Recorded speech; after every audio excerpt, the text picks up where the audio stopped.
तुमसे मिलना भी यूं हुआ कि जैसे पुरानी यादों पर चढ़ी धूल को किसी ने साफ कर दिया हो, और जिन यादों के जिक्र को छुपा कर रखा हुआ था हमने, उन्हें आजाद कर दिया हो।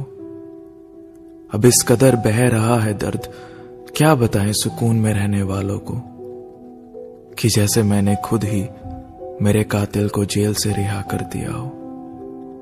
अब इस कदर बह रहा है दर्द, क्या बताए सुकून में रहने वालों को, कि जैसे मैंने खुद ही मेरे कातिल को जेल से रिहा कर दिया हो। तुमसे मिलना भी यूं हुआ कि जैसे पुरानी यादों पर चढ़ी धूल को किसी ने साफ कर दिया हो, किसी ने साफ कर दिया हो।